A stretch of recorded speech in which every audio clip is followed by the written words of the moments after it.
Salut! Aujourd'hui, on va voir ensemble toutes les étapes pour créer ton business d'affiliation. Bienvenue sur l'Académie Hostinger, je te fais pas plus attendre. C'est parti! Dans ce tuto, je vais te faire un guide complet avec toutes les étapes dont tu as besoin pour te lancer depuis chez toi.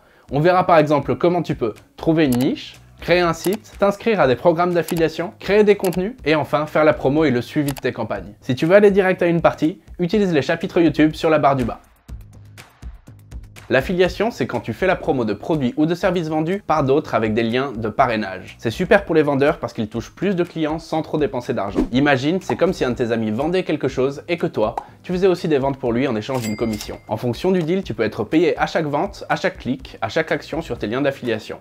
Et à la fin, tout le monde est gagnant. Il y a donc plusieurs avantages. Déjà, ça coûte rien pour se lancer. T'as pas besoin d'investir, pas de produits à créer, pas de stock à gérer, rien de tout ça. Tu peux aussi travailler de n'importe où. Tu peux bosser d'où tu veux. Tant que tu as un accès à internet, c'est toi qui choisis. Tu gagnes de l'argent même en dormant. Si tu mets bien en place tes campagnes et que tu as pas mal de trafic, tu peux gagner de l'argent passivement. Tu as aussi plein de sources de revenus différentes parce que tu n'es pas limité à une seule entreprise. Tu peux bosser avec plusieurs produits et promouvoir plein de produits différents. Tu as donc vraiment l'embarras du choix. Avec l'affiliation, tu peux choisir n'importe quelle niche qui te plaît. C'est clair que c'est beaucoup plus fun et que tu as beaucoup plus de chances que ça marche si tu choisis une niche qui t'intéresse. Et enfin, tu vas pouvoir apprendre et développer tes compétences parce qu'avec l'affiliation, tu vas découvrir plein de techniques de marketing digital, des outils d'analyse et des nouvelles stratégies. Toutes ces compétences, elles seront à toi et tu pourras toujours les utiliser plus tard dans d'autres projets. Maintenant qu'on a un peu défini le sujet, on peut se lancer et pour commencer, il va falloir te choisir une niche. La première étape pour que tu aies une bonne stratégie d'affiliation, c'est de te choisir un marché bien précis qu'on appelle une niche. En gros, une niche, c'est un groupe de personnes qui ont des intérêts ou des besoins communs qui influencent ce qu'ils achètent. Donc c'est aussi une catégorie de produits. Par exemple, si on parle de marché des soins pour la peau, il y aura dedans des niches comme les soins pour les bébés, l'acné ou les produits anti-vieillissement. C'est beaucoup plus efficace de viser une niche au lieu de viser tout le monde. Tu pourras te faire connaître plus vite, devenir une référence dans le domaine et te faire connaître plus facilement. Au début, il vaut mieux que tu te concentres sur une seule niche. Tes clients seront beaucoup plus intéressés et tu as plus de chances de te démarquer. Pour choisir ta niche, tu peux te poser ces questions. Qu'est-ce qui te passionne? Sur quel sujet tu aimerais écrire, même gratuitement? Ces questions sont importantes parce que pour l'affiliation, c'est du long terme. Tu n'y arriveras pas en 2 jours, mais petit à petit, et ça prend du temps de te construire une communauté. Donc c'est mieux si tu aimes ce que tu fais. Pour commencer, pense à des domaines larges, par exemple la mode, la nourriture ou la technologie. Après, resserre le sujet sur des thèmes que tu adores vraiment. Par exemple, pour le sport, choisis un domaine que tu aimes, disons la course à pied ou le jogging. Quand tu as fait ça, resserre encore plus le sujet, genre par exemple, les chaussures pour courir. Quand tu arrives à un sujet bien précis, pose-toi la question, est-ce que tu peux trouver 10 idées d'articles juste sur ce thème? Si c'est un peu compliqué, je te conseille d'utiliser ChatGPT pour te donner des idées. Regarde si j'essaye pour les chaussures de running ce que ça donne. ChatGPT me propose direct plein d'idées dont je peux m'inspirer. Quand tu as tes idées, demande-toi si tu pourrais écrire sur ces sujets sans galérer. Si tu penses que c'est pas ton truc, tu peux passer à autre chose. Il faut toujours choisir une niche que tu connais et qui te passionne. Même si au début tu vends pas grand chose, c'est ta passion qui te boostera et te permettra d'avoir l'endurance pour gagner de l'argent. Quand tu as tes idées qui te plaisent, ce qu'il faut faire maintenant, c'est de voir s'il y a du potentiel dans la pratique. Mais juste un truc avant de passer à ça. C'est pas grave si tu fais des erreurs au début. Tu n'as pas besoin de trouver la niche parfaite tout de suite. Le plus important, c'est de commencer et d'avancer étape par étape. T'as même pas besoin d'être un pro de ton sujet pour gagner de l'argent dans une niche. Ce qui est important, c'est d'avoir un point de vue unique sur ton sujet et d'avoir envie d'apprendre. Si tu veux changer de niche plus tard, refais juste le même process qu'on va faire ensemble aujourd'hui. Maintenant, on va aller vérifier si ta niche peut te rapporter de l'argent. Le meilleur moyen pour ça, c'est de faire une recherche de mots-clés. Tu peux utiliser Google Trends ou Ahrefs. L'idée, c'est de vérifier le nombre de recherches pour nos mots-clés et la concurrence qui existe sur ces mots-clés. Essayons sur Google Trends. Va sur trend.google.fr et recherche la niche que tu as choisie. Moi, je vais essayer chaussures running. Je choisis la France sur 90 derniers jours, mais tu peux adapter la période comme tu veux. Ici, je vois que les tendances changent, mais il y a quand même du volume de recherche. Si tu descends plus bas, tu verras des sujets associés et des idées de contenu. Si tu as un autre produit en tête, tu peux le comparer au premier et comparer les courbes. Par exemple, ici, je peux comparer avec chaussures de course pour voir le mot que les gens utilisent. Mais tu peux aussi rentrer un autre produit. Je vois que chaussures running est plus recherché, donc moi je vais partir là-dessus. Mais de ton côté, sois créatif. Essaye maintenant plusieurs mots-clés pour trouver la bonne idée. Essaye de réfléchir aux tendances, aux changements et aux nouveaux mots-clés ou aux préférences par région. Ça t'aidera à mieux performer ensuite et à doubler la concurrence. Pour t'aider à démarrer, voici 5 des meilleurs marchés que tu peux utiliser pour trouver ta niche. La santé et le fitness. C'est une tendance stable depuis des années, tout le monde cherche des infos pour être en forme. Le marché mondial de la santé, ce sera 7000 milliards d'euros d'ici 2025. Donc il y a de la place pour beaucoup de niches. Des petits trucs comme les compléments alimentaires ou les exercices ont toujours un gros volume de recherche. La technologie, pareil, c'est un milieu qui reste toujours en tendance et surtout qui a tout le temps des nouveautés, par exemple en ce moment avec le télétravail et les entreprises en ligne. Si tu aimes les objets un peu gadgets, tu peux aussi faire des critiques ou des reviews en format vidéo ou blog. Si la tech t'intéresse, pense à regarder le programme d'affiliation d'Hostinger, je te mets plus d'infos dans la description. La finance, c'est aussi un milieu de plus en plus populaire, que ce soit pour la bourse ou les cryptos. Attention, c'est assez technique, mais ça marche bien en affiliation, avec par exemple la niche de gestion des finances personnelles. Mais dans la finance, méfie-toi des sites louches qui promettent des retours sur investissement énormes. Le secteur du voyage est aussi intéressant et reprend doucement depuis le Covid. Il y a des événements internationaux et des voyages d'affaires, donc il y a moyen de faire de l'affiliation sur des produits de luxe. Il faudra alors se concentrer sur des tendances du monde du voyage comme les staycations, c'est-à-dire les vacances à domicile, les workations quand tu bosses en vacances, ou des visites de villes précises sur ton site en donnant des avis ou des conseils. Pour commencer, tu peux par exemple faire connaître des endroits cool près de chez toi sur les réseaux sociaux pour attirer du monde sur ton site. Et enfin la déco, c'est aussi une niche qui rapporte. C'est super à la mode en ce moment, donc si tu aimes ça, fonce. Il y a plein de sous-thèmes à explorer et encore plus de produits à présenter en affiliation. Tu devrais maintenant avoir assez d'infos pour choisir ta première niche. On va passer à la suite. Comme on a parlé de fitness et de running tout à l'heure, on va continuer avec cet exemple pour la vidéo. Un site web, c'est la base si tu veux te lancer dans le marketing d'affiliés. Tu auras besoin d'un site quoi qu'il arrive. C'est demandé par la plupart des gros programmes d'affiliation. Tu pourras y mettre tes contenus et même si c'est pas le cas, ça fait pro et ça donne envie de te faire confiance. C'est là que tu vas montrer tout ce que tu sais faire, partager ton contenu et bien sûr, mettre tes liens d'affiliés pour vendre des produits.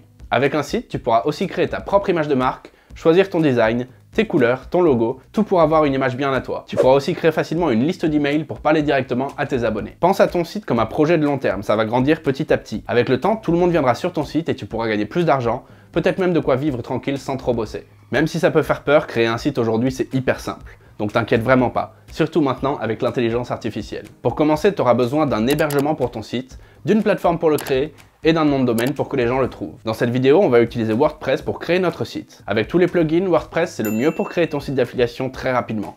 En plus, WordPress ça marche pour les petits et pour les gros sites, donc c'est parfait pour l'évolution de ton business. Si tu prends un hébergement spécialisé sur WordPress, des pros seront là pour gérer toute la technique de fond pour toi. Toi, tu auras juste à te concentrer sur le design du site et la promo de tes liens. Pour prendre ce type d'hébergement, va sur hostinger.fr/hébergement-wordpress.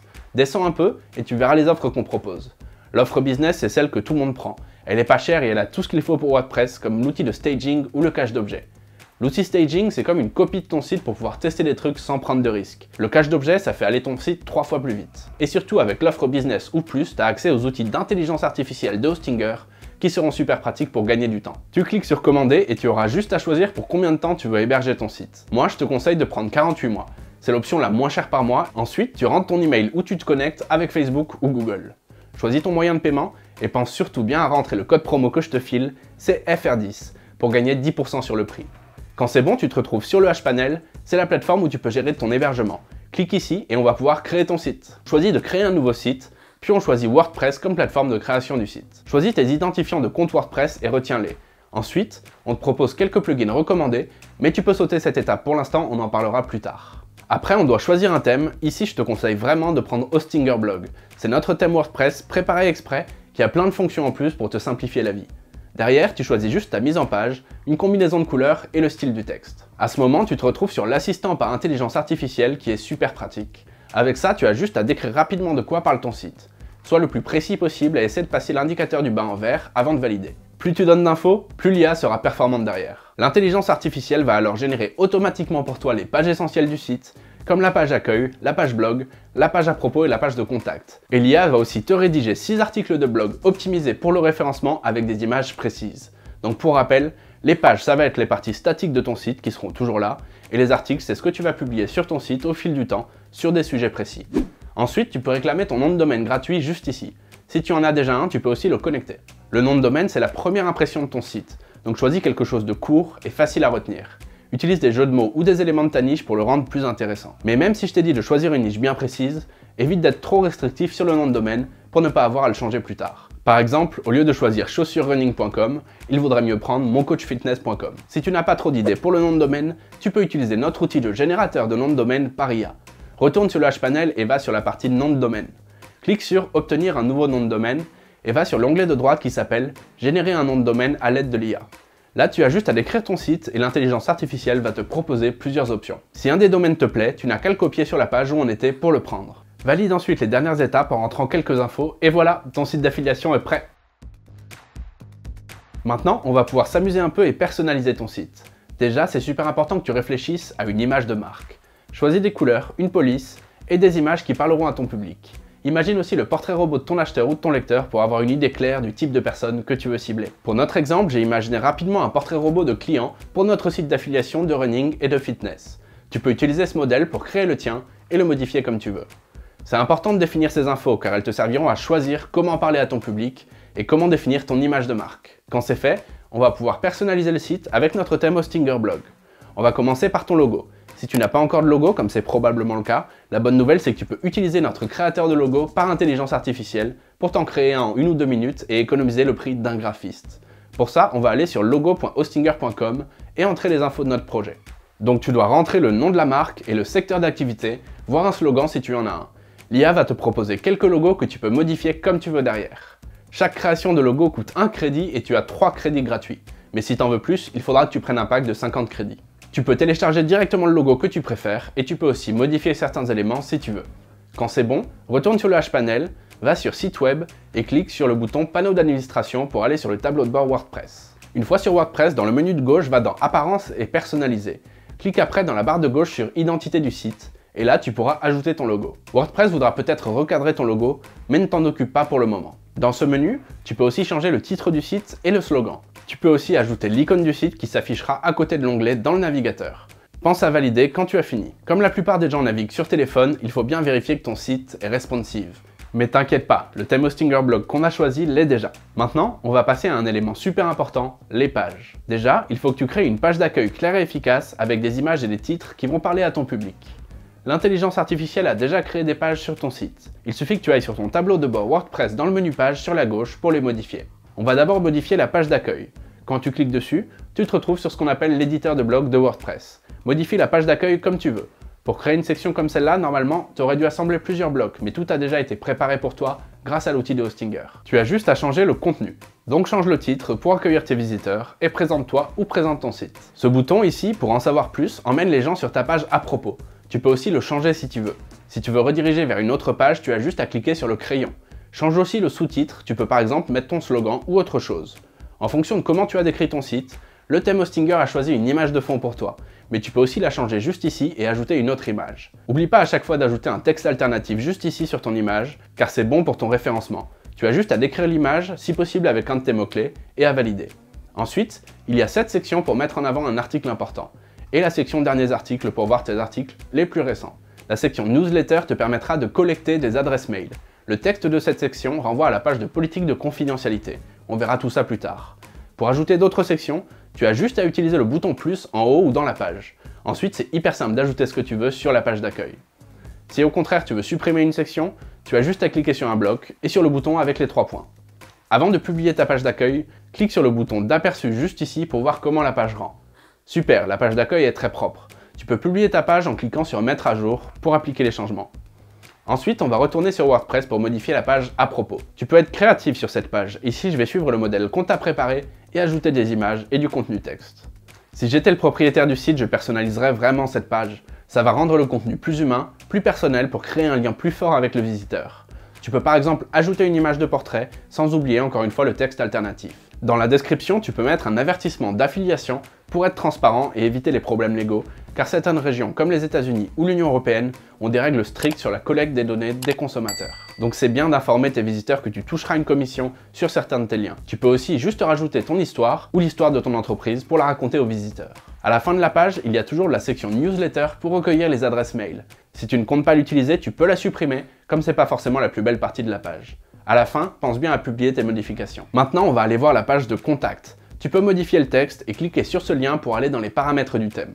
Quand tu y es, tu pourras ajouter les liens vers tes réseaux sociaux, l'adresse email où tu veux recevoir les messages, voir si tu veux ton email, ton téléphone ou ton adresse. Enregistre les modifs, retourne sur l'éditeur de bloc et clique sur Mettre à jour. Pour l'instant, on va rien changer sur la partie blog, donc pour finir, on va aller retoucher la page politique de confidentialité. Ici, on va suivre le modèle, mais déjà, on va aller supprimer toutes les fois où le texte suggéré apparaît. Pour ça, appuie sur CTRL F sur Windows ou Command F sur Mac pour rechercher texte suggéré. On valide nos changements en cliquant sur Publier. Et pour finir, on va créer une nouvelle page, la FAQ ou foire aux questions. Dans l'affiliation, c'est une stratégie assez courante de placer des liens de produits dans les FAQ. Donc sur WordPress, on va aller dans Page et cliquer en haut sur Ajouter une page. On appelle la page FAQ. Ensuite, il faut réfléchir à des questions fréquentes pour ta niche, ici le fitness pour les débutants, en intégrant des recommandations de produits. Il y a un peu d'écriture à faire ici, tu peux encore te faire aider par ChatGPT pour trouver des idées. Rédige tes questions et tes réponses et clique sur publier. Maintenant, on va vouloir gérer le menu du site pour que les visiteurs trouvent facilement ce qu'ils veulent. Pour ça, on va utiliser des catégories et des étiquettes. Pour comprendre la différence entre catégories et étiquettes, imagine si tu veux que les catégories c'est comme les chapitres d'un livre, alors que les étiquettes c'est comme un index. Pour ma niche, donc le fitness, on pourrait par exemple avoir une catégorie musculation. Là-dedans, une bonne étiquette pertinente, ce serait par exemple les haltères. Mais c'est juste un exemple pour que tu comprennes. Tu peux grouper les sujets comme tu veux. Pour mon site ici, je vais aller ajouter une catégorie de test produits. Ce sera une page spéciale pour donner des évaluations de produits et des comparaisons. Ça fait de super contenu pour attirer des visiteurs qui veulent acheter un objet. Pour faire ça, je vais aller sur WordPress dans Articles et cliquer sur Catégorie. Ensuite, je peux ajouter une catégorie juste ici. La partie slug, c'est pour choisir l'URL qu'on voit dans le navigateur. Il faut juste faire en sorte de la rendre la plus courte possible. Comme le contenu de la catégorie va venir des articles, choisis blog comme catégorie parent, et ensuite tu valides. Si tu vas voir la page d'accueil du site, tu n'auras pas encore les pages FAQ et avis produits.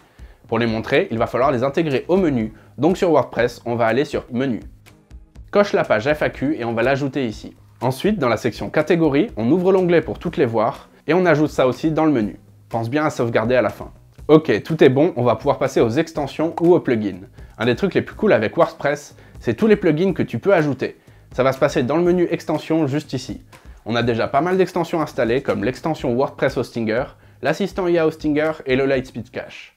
L'extension WordPress Hostinger te donne des tutos et des conseils pour gérer ton site. Et il y a aussi l'assistant IA d'Hostinger qui t'aide pour faire écrire du contenu ou trouver des images par intelligence artificielle.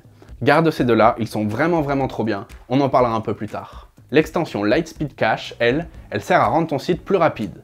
Maintenant, tu peux aussi ajouter d'autres extensions à ton site. Pour ça, tu as juste à cliquer ici et chercher le nom du plugin. Moi ici, je vais chercher le plugin Pretty Links. Quand tu l'as trouvé, tu as juste à l'installer. Pretty Links, c'est une extension pour gérer tes liens, donc c'est un plugin parfait pour faire de l'affiliation. Tu pourras raccourcir tes liens et les rendre plus jolis, mais surtout avoir des stats pour voir comment ils marchent. On verra comment s'en servir plus tard. Quand c'est installé, tu auras un bouton activer, mais on va d'abord installer d'autres plugins. Cherche maintenant AIO SEO et installe-le. C'est un des meilleurs plugins pour le référencement, avec plein de conseils pour bien te placer dans les résultats Google. Par exemple, il t'aidera pour écrire des titres, tes descriptions et tes textes en fonction de mots-clés. Après, on va aussi chercher WP My Links, c'est un plugin pour créer une mini-page avec tous tes liens pour les partager, ce qui sera utile.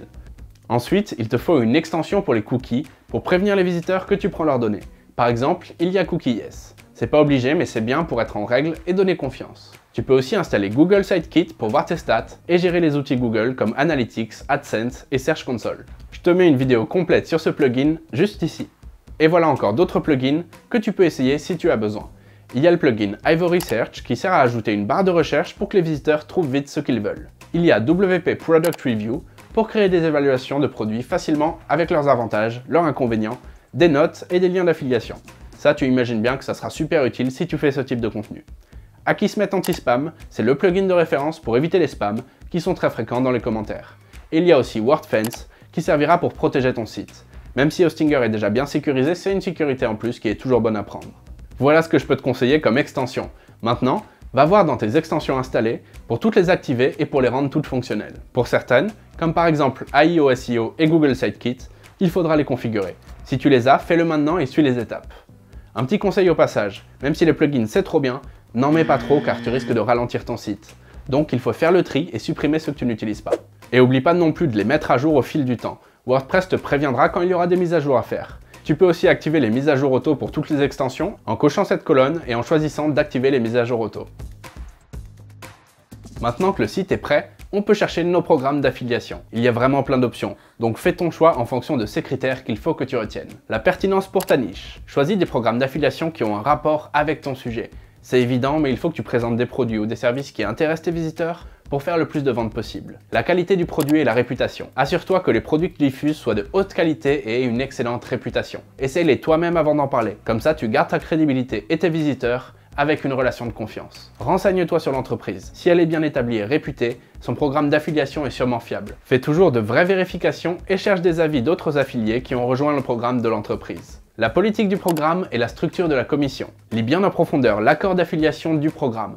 Regarde s'il y a des termes ou des restrictions qui pourraient t'affecter. Regarde si la commission est fixe, basée sur un pourcentage, ou si elles fonctionnent par palier. Demande-toi si ça vaut le coup par rapport au travail que tu auras à fournir. Vérifie la fréquence des paiements et les moyens de paiement proposés. Il faut que ça colle avec tes attentes. Regarde aussi s'il y a des limites géographiques ou promotionnelles. Vérifie que ça corresponde à ton public et à tes stratégies de marketing. La durée des cookies. La durée des cookies, c'est le temps pendant lequel ton lien d'affiliation sera stocké sur l'ordi de l'utilisateur. Si quelqu'un clique sur ton lien aujourd'hui mais achète le produit dans une semaine, tu gagnes toujours une commission si la durée du cookie est d'au moins 7 jours. Tous les programmes décident de leur durée de cookie. Certains peuvent être très courts, d'autres plus longs. Parfois, le type de produit influence aussi la durée. Par exemple, les livres ont souvent une durée de cookie plus courte que les gadgets. La gestion du programme d'affiliation. Certains programmes sont gérés par un réseau d'affiliation et d'autres en interne. Les deux ont leurs avantages et leurs inconvénients. Les réseaux offrent plus d'outils de suivi, mais prennent souvent une commission ou des frais mensuels. Les programmes internes te permettent de parler directement à l'entreprise, mais tu devras peut-être trouver toi-même des outils pour faire le suivi et les rapports. Les ressources et le support. Avoir accès à des ressources te facilite la promo. Cherche des programmes qui offrent du matériel de marketing, comme par exemple des bannières, des infos sur les produits et du support. Le top, c'est quand ils ont aussi des outils pour suivre les conversions, et bien sûr un bon support client. Avec tout ça en tête, j'ai fait pour toi une liste des meilleurs programmes, toujours dans l'exemple du fitness. Le programme d'affiliation Puma. Puma offre une commission de 5% pour les produits plein tarif et 2% pour les produits en promo. Pour une grande marque comme Puma, c'est plutôt cool. Tu seras payé chaque mois et la durée des cookies est de 14 jours. Puma donne aussi du matériel promo, comme des bannières et des liens. Tu peux aussi utiliser ça pour promouvoir leurs produits. Pour rejoindre le programme, il faut avoir un site, mais il n'y a pas de minimum de visiteurs. Il faut aussi passer par CJ Affiliate, un grand réseau d'affiliation très connu. Mais comme ça, tu auras accès à leurs outils de suivi et de rapport. Le programme partenaire Aaptiv. Aaptiv, c'est une appli audio de sport. Donc c'est parfait pour les jeunes débutants en fitness. Il y a des séances pour tous les niveaux. En plus, il garde une trace de tes clients potentiels pendant 45 jours. Donc tu as plus de chances de gagner des revenus. Pour chaque vente, tu fais entre 15 et 25 euros. Plus tu vends, plus tu gagnes. Comme avec Puma, pour rejoindre Aaptiv, ça se passe sur le réseau CJ Affiliate. Une fois inscrit, tu as tout ce dont tu pourrais avoir besoin et une équipe pour te guider. Le programme partenaire Gymshark. Gymshark, c'est une des marques de vêtements de sport que tout le monde connaît. Leur programme est ouvert à tous du moment que ton site est cool. L'inscription est gratuite et ils te filent 7% pour chaque vente. Vu que leurs vêtements sont assez chers, il y a un beau potentiel. Mais attention, leur système de suivi dure 15 jours. Pour s'inscrire, ça se passe sur AppJumbo Affiliate Network. Pour toucher ton argent, il faut attendre d'avoir gagné au moins 100 euros. Le programme partenaire Amazon. Celui-là, tu dois le connaître. Avec tous les produits vendus sur Amazon, tu peux te lancer dans n'importe quelle niche. Amazon, c'est vieux comme le monde, mais ça marche toujours autant. En gros, tu peux gagner entre 1 et 20%. Certains arrivent même à gagner jusqu'à 20 000 euros par mois. Mais tout dépend de ce que tu vends et de combien de trafic tu as sur ton site. Par contre, leur système de suivi est super court puisqu'il dure seulement un jour. Mais si quelqu'un met ton produit dans son panier, ça monte à 90 jours. Pour récupérer ton argent, ils te font un virement, t'envoient une carte cadeau ou un chèque. Ils font même des virements internationaux dans 52 pays. Pour toutes ces raisons, je vais m'inscrire au programme partenaire Amazon. Comme ça, on peut voir ensemble comment ça marche sur un programme qui sert à tout le monde. On commence par aller sur partenaire.amazon.fr. Choisis ton pays et clique sur le bouton s'inscrire. Ensuite, crée ton compte Amazon juste ici. Complète les infos, il faut rentrer ton nom, ton adresse mail et ton mot de passe. Pour valider ton adresse mail, ils vont t'envoyer dessus un mot de passe unique que tu dois rentrer. Après, remplis tous les champs obligatoires avec tes infos. La prochaine étape, c'est d'ajouter l'URL de ton site. Moi, je vais utiliser le site qu'on a créé ensemble. Assure-toi de bien lire et comprendre les conditions pour être éligible, parce que selon ton pays, les règles peuvent changer. Maintenant, ajoute un ID pour ton compte Amazon. Je te conseille d'utiliser le même nom que ton site pour garder une cohérence. Donne une petite description de ton site et choisis un sujet qui lui correspond. Après ça, réponds aux dernières questions, entre le code CAPTCHA, accepte les conditions et valide. Tu verras ton ID partenaire qui sera inclus dans tes liens affiliés. Tu pourras ensuite entrer tes infos bancaires et fiscales pour récupérer tes commissions. Mais on va passer cette étape pour le moment. Bien joué, t'es maintenant partenaire Amazon. Ça dépend des comptes, mais parfois il faudra attendre qu'Amazon t'approuve. Si tout est clean au niveau de ton site et de tes infos, ça devrait aller vite. Vérifie ton mail, ils t'enverront un message de confirmation avec ton ID. On va aller voir maintenant le tableau de bord partenaire Amazon où tu pourras suivre tes gains et créer tes liens. Attention, si tu ne fais pas de vente en 3 mois, tu perdras l'accès. Si ça arrive, t'inquiète pas, tu pourras toujours te réinscrire. Et aussi, très important, n'achète jamais quelque chose avec ton propre lien affilié, tu pourrais te faire virer par Amazon. Ok, on passe à la suite pour se rapprocher de ta première commission. Chaque annonceur a des critères pour l'affiliation. Par exemple, ça peut être la qualité du site ou le nombre de visites mensuelles. Les marques sont souvent exigeantes sur leur choix d'affiliés, alors il faut faire en sorte que ton site se démarque. Le secret principal pour ça, c'est d'avoir un bon contenu. Sans un bon contenu, difficile d'attirer et de garder tes visiteurs. Et pour un bon référencement, il faut aussi du contenu de qualité. Je dis pas ça pour te mettre la pression, l'important c'est de commencer de la bonne manière et d'être régulier. Et même si tu fais ça pour l'argent, pense toujours à ce que tu peux apporter à ton public. Comme ça, ils te feront confiance sur le long terme. Mais t'inquiète pas, parce que ce qu'on va voir maintenant ensemble, c'est comment créer des bons contenus pour faire de l'affiliation. Le premier truc hyper important, c'est de comprendre l'intention de recherche, c'est-à-dire l'envie des gens quand ils tapent une recherche sur Google. Dans l'intention de recherche, les deux catégories les plus importantes, c'est l'intention informative et l'intention transactionnelle. L'intention informative, c'est tout simplement quand tu veux trouver des infos. Par exemple, si tu cherches comment bien faire des pompes, c'est pour avoir de l'info. L'intention transactionnelle de l'autre côté, c'est quand tu veux acheter quelque chose. Genre si tu tapes « meilleur équipement de fitness pour débutants », là tu veux clairement acheter quelque chose.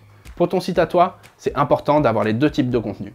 Parce que le contenu transactionnel, c'est cool pour avoir des clients, mais ça dure pas. Alors que l'informatif, ça va te donner une bonne réputation et ça te permet de garder tes visiteurs. Avoir un bon mix des deux, ça ramènera vraiment du monde sur ton site. Et si tu gères bien, tu pourras même te créer une grosse communauté. Bon, maintenant qu'on sait ce que c'est que l'intention de recherche et que tu vas garder ça en tête pour tes contenus, la question suivante c'est comment choisir les bons mots-clés?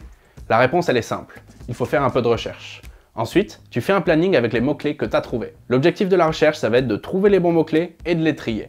Dans les mots-clés, il y a deux données importantes. C'est la quantité de recherche sur ce mot-clé et la concurrence des compétiteurs sur ce mot-clé. Ça va te donner 4 types de combinaisons. Si un mot-clé a peu de recherche et peu de concurrence, c'est le plus simple. Facile de se classer parmi les premiers, mais ça crée peu de visites. C'est la meilleure option pour commencer et se lancer. Ensuite, tu as les mots-clés avec beaucoup de recherche et peu de concurrence. Là, tu touches un max de monde et il n'y a toujours pas trop de concurrence. C'est le niveau au-dessus, c'est un peu plus dur de se classer, mais ça crée plus de trafic. Quand tu as plein de recherches et plein de concurrence, là, c'est chaud. Faut vraiment avoir un super site et du très bon contenu pour espérer avoir des résultats. Et enfin, tu as les mots-clés bien établis. Là, c'est les gros sites qui dominent, mieux vaut éviter car c'est trop compliqué. Bien sûr, il te faut un outil pour trouver tous ces mots-clés. Tu peux prendre celui que tu veux. Moi ici, je vais utiliser un outil gratuit qui s'appelle Ahref pour que tout le monde puisse suivre. Comme on débute, on va aller chercher des mots-clés faciles dans le domaine du fitness. Va sur l'adresse que je t'affiche, je te la mets aussi dans la description et choisis l'outil générateur de mots-clés. Je vais reprendre l'exemple des chaussures de running pour chercher des idées. Pense à choisir Google comme moteur de recherche et France comme pays si c'est ce que tu vises. Tu as une liste de mots-clés qui t'est donnée avec le volume, donc le volume de recherche, et le KD, c'est en gros la difficulté pour se classer parmi les premiers sur ce mot-clé. Plus le chiffre est grand, plus c'est difficile. Le mieux, c'est de viser les mots-clés avec un chiffre vert. Heureusement, ici, la plupart ont l'air de l'être.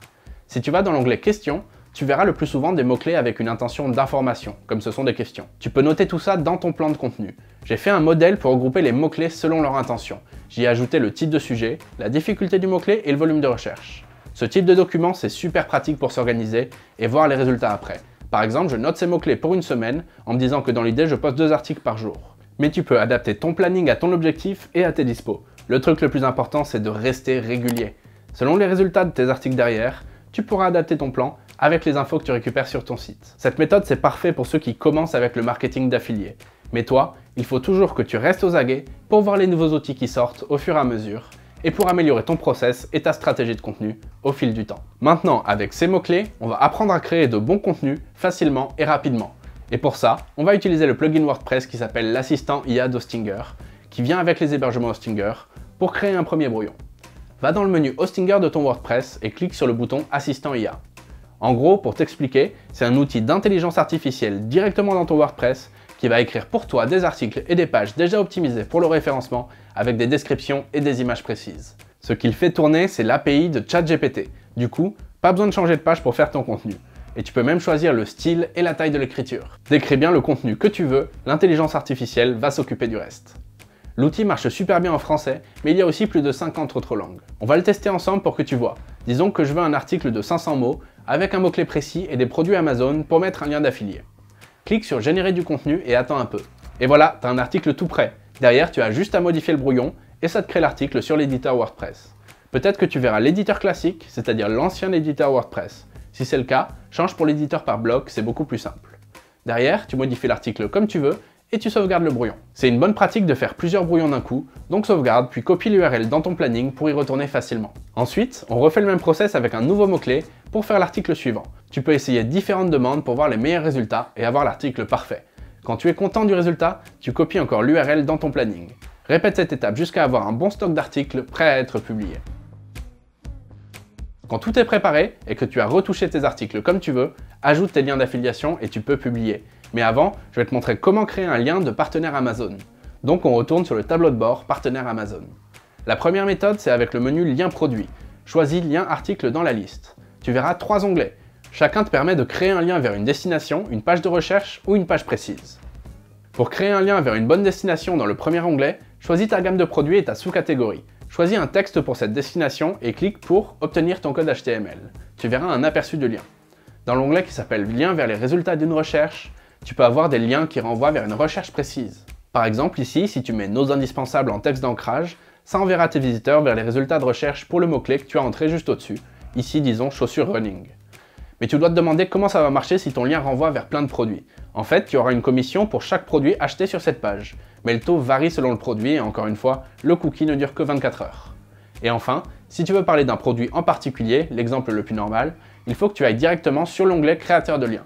Tu as juste à rentrer l'adresse URL du produit, créer ton texte d'ancrage et c'est bon, tu as ton lien. Facile, non? Si tu copies le code HTML sur ton site, seulement le texte d'ancrage sera visible avec un lien vers la page en question.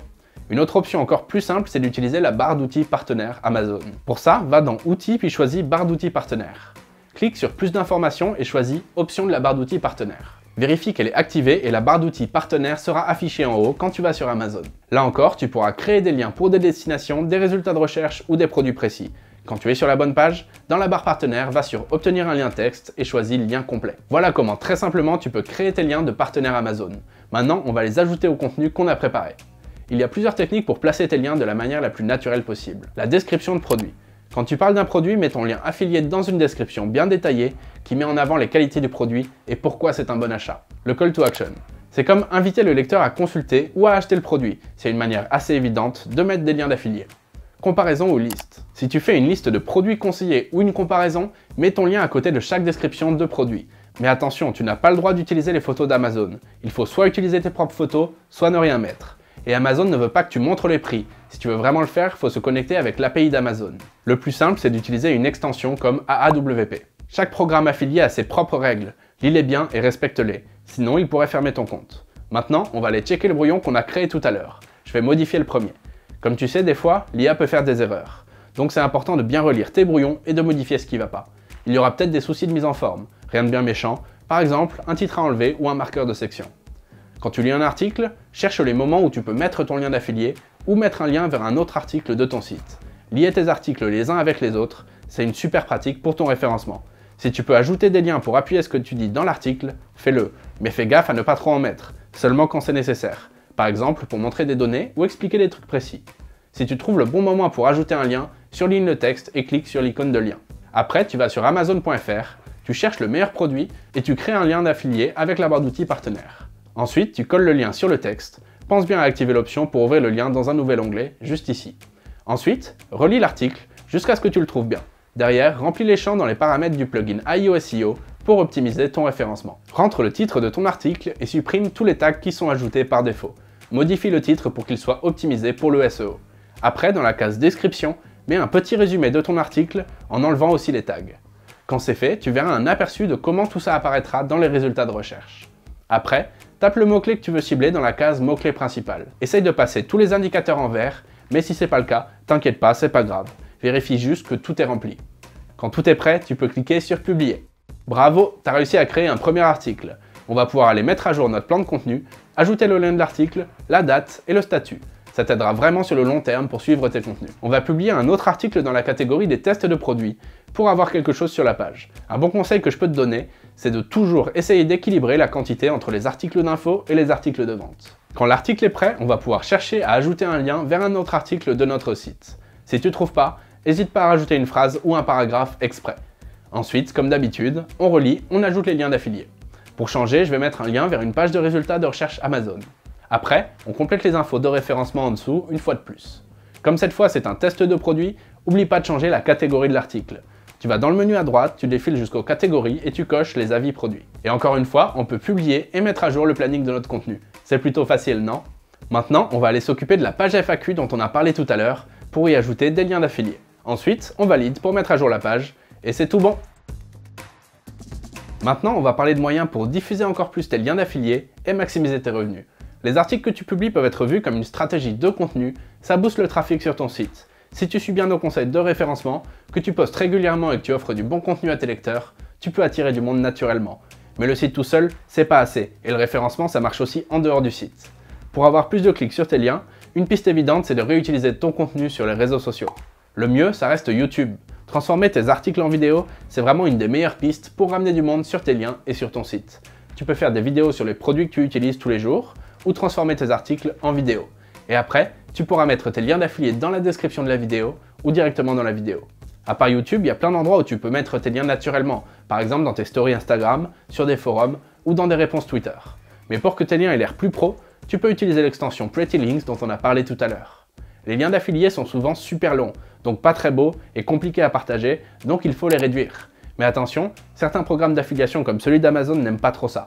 Heureusement, Amazon te donne une version raccourcie du lien, donc ça pose pas de problème, mais il faut quand même se renseigner sur les conditions de ton programme d'affiliation. Je vais te montrer comment modifier tes liens pour que tu saches comment faire. Va dans le menu Pretty Links de ton tableau de bord WordPress et clique sur Ajouter ou Add New en anglais. Mets le produit que tu veux et son lien d'affilié et l'adresse que tu veux. C'est ça qui différencie le plugin Pretty Links d'autres outils comme Bitly ou TinyURL, c'est le fait que tu gardes le nom de domaine dans le lien. Pour le mode de redirection en haut, choisis 307. En gros, ce chiffre, c'est comme un code pour dire aux moteurs de recherche s'ils doivent enregistrer le lien ou pas. Ça compte pour le référencement de ton site. Les redirections 302 et 307, ça dit à Google, s'il te plaît, ne sauvegarde pas ce lien. C'est le mieux pour les liens d'affiliés qui risquent de changer dans le temps. Par contre, le code 301 servirait pour dire à Google que ton URL ne changera jamais, donc tu peux l'utiliser si tu es sûr de jamais changer le lien. Quand tu es prêt, clique sur le bouton Mettre à jour et voilà, tu as aussi un bouton Copier pour partager le lien où tu veux. Si tu n'as pas envie de te lancer sur YouTube, tu peux essayer Instagram, Twitter ou TikTok. T'es pas obligé d'être partout. Choisis tes réseaux préférés et ceux où ton public va être et concentre-toi là-dessus. Tu peux par exemple transformer ton contenu en carrousel Instagram, en thread Twitter ou en petite vidéo short form verticale. Pense à programmer tes publications pour être le plus régulier possible. Au début, tu peux tout suivre en utilisant le planning de contenu qu'on a déjà créé. Quand tu deviendras plus populaire, tu peux aussi utiliser des outils comme Buffer ou Sprout Social à la place. Pense aussi à ajouter tes liens d'affiliés dans la bio de tes réseaux sociaux. Si tu as entendu parler de Linktree, le plugin WP My Links, c'est pareil, mais tu peux utiliser ton nom de domaine pour garder ton image de marque. Pour l'utiliser, va dans le menu WP My Links de ton tableau de bord. Crée un nouveau lien juste ici et choisis un nom et une image. Moi, pour l'exemple, je vais mettre le logo du site. Écris une petite description cool pour encourager les gens à cliquer. Ensuite, tu choisis un thème dans le menu déroulant. Par défaut, tu peux ajouter tous tes réseaux sociaux, tu as juste à coller tes URL dans les champs. Par exemple ici, Instagram, Facebook et YouTube. Tu peux aussi ajouter d'autres liens de ton site avec un titre et une image. Par exemple, tu peux mettre un de tes contenus transactionnels. Pour ajouter d'autres liens, tu as juste à cliquer sur Add Another Link et à refaire les étapes. Quand tout est prêt, tu peux publier. Et voilà, tu es prêt à partager ce lien sur les réseaux sociaux. Quand tu auras pas mal de visites et pas mal d'abonnés, une bonne idée c'est de faire des collabs avec d'autres créateurs pour faire des échanges de visibilité en visant ceux qui sont le plus près possible de ta niche. Quand tu les contactes, sois sympa et propose-leur toujours quelque chose de cool en échange, pour eux aussi, en fonctionnant sur du gagnant-gagnant. Et n'oublie pas les emails. Si tu as un endroit pour que les gens s'inscrivent à une newsletter, propose-leur par email du contenu exclusif ou des codes promo. Mailchimp, c'est un des meilleurs outils pour ça. On arrive maintenant à la toute dernière étape de ta stratégie d'affiliation, le suivi. Il y a plein d'outils pour suivre tes liens d'affiliés et suivre la manière dont les gens l'utilisent. Chaque programme d'affilié a même son propre outil que tu peux utiliser pour voir combien tu gagnes et combien de clics tu as. Mais n'oublie pas de regarder aussi si ton contenu plaît aux visiteurs. Souviens-toi bien que ta relation avec eux joue sur tes résultats et sur le fait qu'ils reviennent. C'est pour ça que c'est super important de faire le suivi de ton site et de tes réseaux sociaux. Mais les réseaux sociaux ont leurs propres outils, donc ici on va se concentrer sur le site et je vais te montrer comment utiliser Google Analytics. Va sur le site de Google Analytics, je te mets le lien dans la description et clique sur Commencer à mesurer en te connectant avec ton compte Google. Remplis les infos avec le nom de ton compte, tu peux mettre le nom du feed qu'on a créé. Ensuite, coche ou décoche les options de ce que tu veux partager avec les outils Google dans les détails du compte et valide. Après, il faut créer une propriété Google Analytics pour voir tes données, donc ici une propriété pour un site. Il faut rentrer ton nom, ton pays, ton fuseau horaire et ta monnaie. Choisis un nom facile à retenir car tu peux avoir plusieurs propriétés. Mais t'inquiète, tu peux toujours tout changer plus tard depuis le tableau de bord. Il y a encore d'autres infos à donner sur ton business, comme sa catégorie, la taille, etc. Clique sur Créer et tu as fini les réglages de ton compte Google Analytics. Ensuite, tu dois choisir ton pays et ta région dans la liste et lire les conditions pour le RGPD. Quand tu dois choisir tes plateformes, clique sur Web parce qu'on veut récupérer les infos de ton site. Tape l'URL de ton site, donne un nom à ton flux et confirme. Google va te montrer un résumé de ton flux. Pour l'instant, il ne peut pas encore récupérer d'infos. Il faut d'abord mettre en place Google Tag Manager. Clique sur le bouton jaune Voir les instructions sur la balise pour voir comment faire. Si tu utilises WordPress pour ton site, on va tout installer avec une extension, c'est Google Site Kit. J'ai fait une vidéo complète sur ce plugin et sa mise en place. Je te mets le lien dans la description, mais on va le refaire rapidement ici. Comme on a déjà installé Google Site Kit, retourne sur WordPress. Quand tu as activé l'extension Google Site Kit, tu peux ouvrir le menu du plugin à gauche et tu auras quelques étapes à suivre. tu peux déjà cocher la première case et te connecter à ton compte Google. Ensuite, confirme que tu es bien le propriétaire du site et valide toutes les étapes une par une. Tu vas ensuite te retrouver sur le tableau de bord de Google Sitekit. Clique sur Configurer Analytics pour voir les infos de ton site direct sur WordPress. Mais tu ne les verras pas directement, il faut attendre 2 jours pour voir les données de ton site. Avec Google Sitekit, tu pourras jeter un coup d'œil rapide à tes stats. Mais si tu veux faire des trucs un peu plus avancés, comme ajouter un autre flux, il faudra aller sur le tableau de bord de Google Analytics lui-même en sortant du plugin. Les infos que Google récupère vont t'aider à ajuster ton contenu ou tes campagnes d'affiliation. L'idée, c'est d'ajuster ton contenu et tes campagnes en fonction des infos qu'il te donne. Fais des tests et des changements pour voir ce qui marche le mieux pour ton public et ce qui te rapporte le plus. Tu peux utiliser des outils comme les tests A/B ou multivariés pour comparer différentes versions et mesurer leur performance. Pour que ta stratégie d'affiliation marche bien, il faudra rester attentif aux nouvelles astuces et aux tendances. Tu peux t'abonner à notre chaîne pour être tenu au courant, c'est un bon point de départ parce que l'affiliation, ça évolue tout le temps. Alors il faut vraiment rester informé sur les meilleures techniques. Tu peux aussi rejoindre des groupes en ligne, suivre des blogs, des podcasts ou t'inscrire à des formations. Essaie de te fixer des objectifs clairs et réalistes pour rester motivé. Ça peut être le nombre de visiteurs sur ton site, la qualité de ton offre, la crédibilité ou tes gains financiers. Note toujours au fur et à mesure comment tes contenus fonctionnent sur un tableau comme celui qu'on a créé. Utilise plusieurs couleurs pour te repérer facilement. Fais souvent des analyses de la performance de ton site pour l'adapter. N'oublie jamais que c'est le début d'une longue aventure et que tu vas continuer à évoluer et à progresser. Faire des erreurs et avoir juste quelques ventes au début, c'est complètement normal. Essaie d'être proactif, de t'améliorer et de créer du bon contenu régulièrement. N'hésite pas à poster ton site en commentaire quand il est créé, j'aimerais vraiment bien voir ça. Pense aussi à t'abonner à la chaîne pour voir plus de vidéos sur l'affiliation. Si tu as des questions, tu peux toujours les poser ici, tu auras toujours une réponse. Et si cette vidéo t'a aidé, pense bien à la liker pour aider d'autres à la trouver. Moi je te dis bonne chance pour tes projets en ligne et à la prochaine!